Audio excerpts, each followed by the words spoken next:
It's a long read, and I know people don't really like reading long things anymore, but you should read it.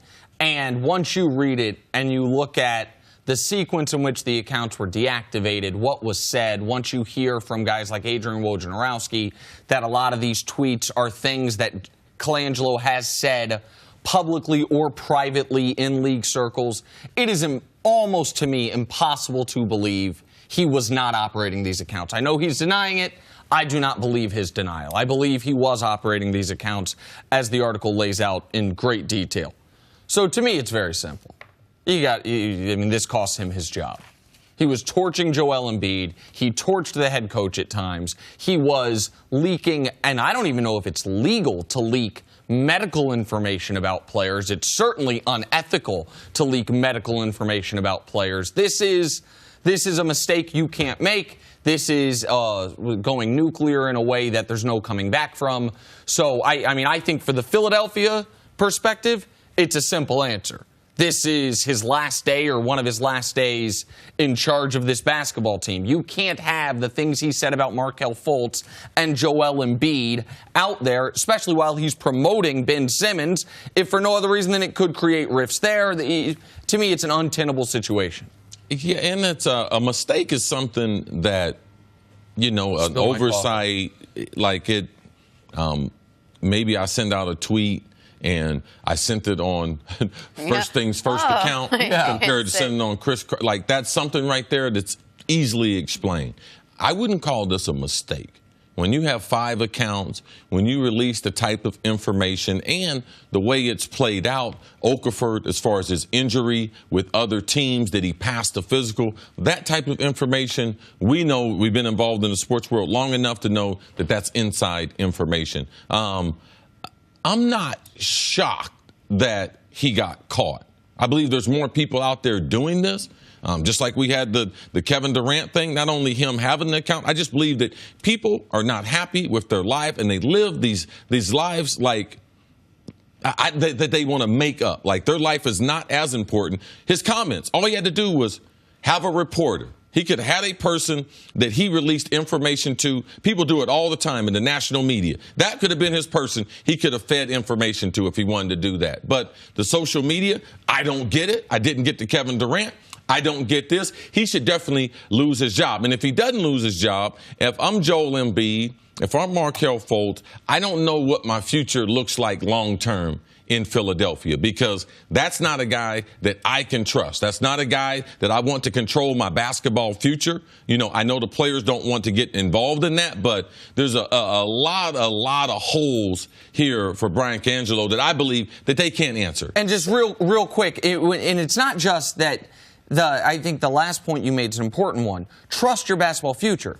This isn't a trainer, assistant coach, the president of business ops.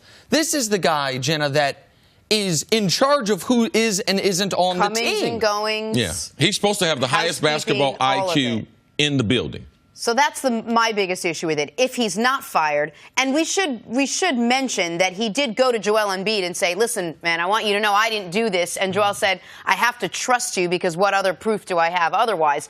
But how do you trust a guy that's in charge of writing up your contracts? How do you trust a guy who's in charge of paying you, of whether you stay on that team or not? And a guy that knows your medical history. And a guy that knows your medical, and a guy that'd be willing to release your medical history. Well, every GM's going to know your medical history. Right, of course. But every GM, you don't worry, is going to sign up as Dr. Basketball 123 and be tweeting it to people and arguing with people. And it's also, on a bigger, just societal note, like, no matter how rich you are, this guy, people don't know Brian Colangelo's story. His dad is one of, I don't want to say godfathers, but one of the leading men in professional basketball, owned a team, head of USA Basketball. His dad has given him a few jobs. Brian Colangelo, because he's the son of a famous person, in your mind you might think he's younger than he is. He's 52 years old.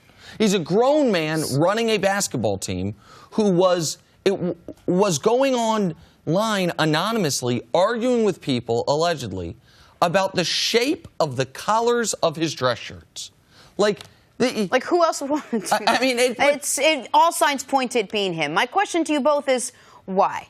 What do you think he gains from doing this? Is it that he was so just desperate to get this information out that this was the only way possible he knew how? I mean, how much of this changes the course of what happens on this team? Why would he do something like this? It's insecurity, and it's the need to get credit for things.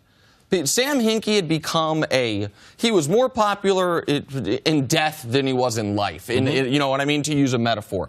He became something of a folk hero amongst NBA Twitter and amongst Philadelphia fans and Philadelphia bloggers. And this guy didn't want that.